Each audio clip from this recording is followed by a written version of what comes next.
Canine Fiction. This is Miss Line. Thank you so much for coming to my show here in Guadalajara. What a talent. Thank you so much. Beautiful, really. What do you think about to have the opportunity to came to Mexico and also with Guadalajara? I mean, I'm amazed. So, first, I didn't really have much expectations because I didn't know what was going to happen and how the show was going to be. But I am very surprised and very grateful to see that so many people came to the show. I really like the vibe of the city. It's a big city, but it doesn't feel like it so much. Yeah. And I really like this. I feel very comfortable here, actually. And yeah, everything is, for me, it's super beautiful and has a lot of vibe and culture, and the people are being so nice. 2 days ago was at Barba Negra with this Brass Armada band, and everybody is just incredible, warm and heartwarming, and just great people, like very warm people. That's what I experienced so far. So I'm very grateful to be here.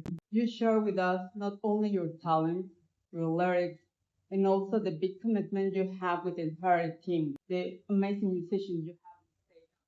So, what was for you that moment when you decide, okay, I'm going to?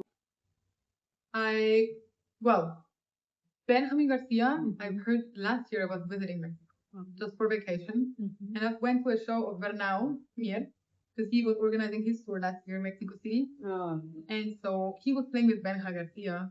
And I saw him and I was like, okay, I want to play with these musicians. Honestly, I thought that to myself, but I mean, it wasn't planned before yet, right? So I had no idea. And then this all happened, I was like, okay, I know exactly who I want to play with. And then through Benja, I found Luis Valderas and Edgar, so basically he gave me the contact, and they already played and know each other more or less. So that really helps as well for the whole band feeling if they already know each other, and they're comfortable together.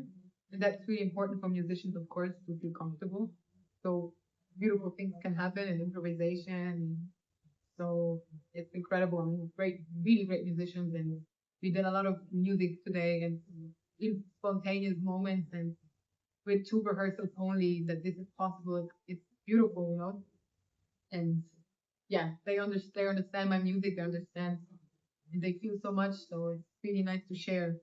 Everyone was connected, full, and deeply, by the way. Yeah. From Mexico, we hear more music for Latin weddings. So what a beautiful experience we have at the end of your show. No, with the entire show, by the way. But at the end of the show, when you sang Cucurucucu Paloma. Yeah. Wow. Incredible. I mean, Chris told me the song. He showed me the song, and because I asked the band, like, hey, I would really I feel more comfortable knowing something from this country, in the sense that I feel more comfortable or connected to the people if I somehow I learned also something from their culture, of course, not only bring my music. So it was very important to me that I learned something from here, something that has meaning and something that is very historical. So it's a big song and a beautiful song. And so he showed me the version, and yeah, we did it in the rehearsal very quickly. Of course, unfortunately, I had to read off because I had no time to learn it by heart. But I'm sure for the rest of the tour, I will practice it. Yeah. And I mean, it's an incredibly powerful song to sing as well. And I feel very comfortable with my voice singing the song as well. The key was fitting my voice, and so it's just everything runs very naturally. Yeah. And it's just so different to sing this song than my music, and it's so comfortable. So I really felt very, very comfortable singing this song. Actually, that thing you did it at the end is really classical on the mariachi music. So you did it perfectly. Right? The guys taught me right. Yeah.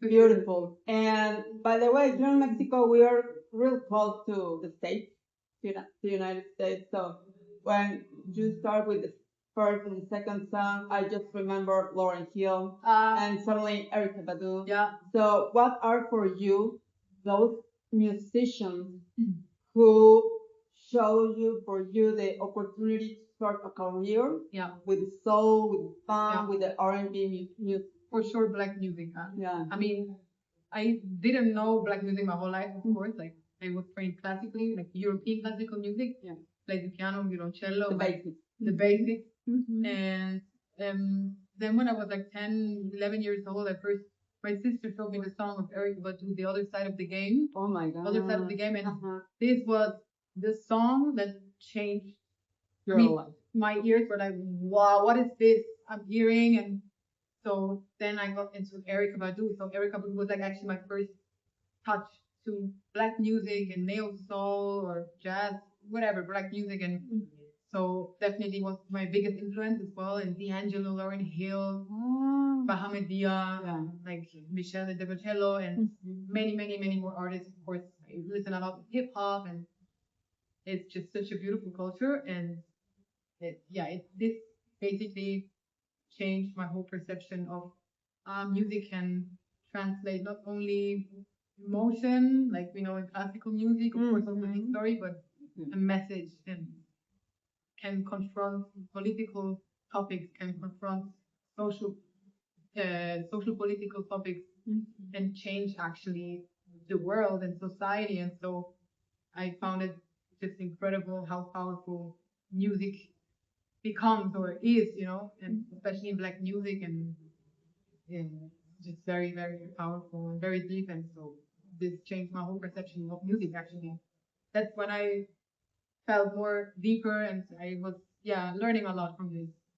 And so from there on, it shaped me as well who I am as an artist. And we need on those days that type of messages, because Exactly. because we need to do some kind of changes Yeah. today. Yeah. So what about to start with music? Exactly. Not only for entertainment. Yeah. It's only to provide a Yeah. deep message for the rest of the audience, right? Yeah, I agree. It's too powerful to be just entertainment. It's too powerful. It's a language, and so it's incredible that we're doing this.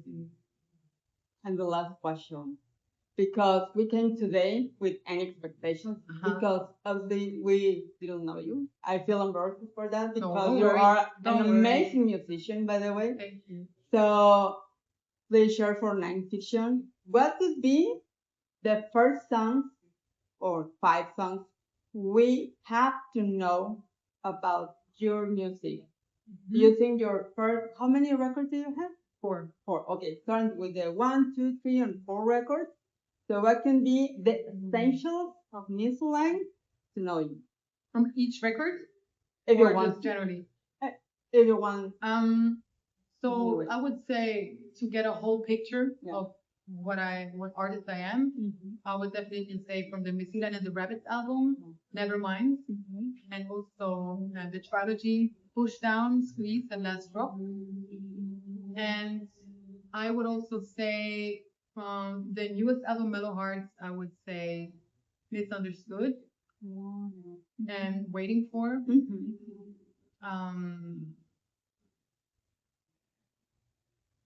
Find My Way.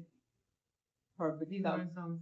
Thank you so much for sharing a few minutes of your precious time today. And Thank you as well for having me.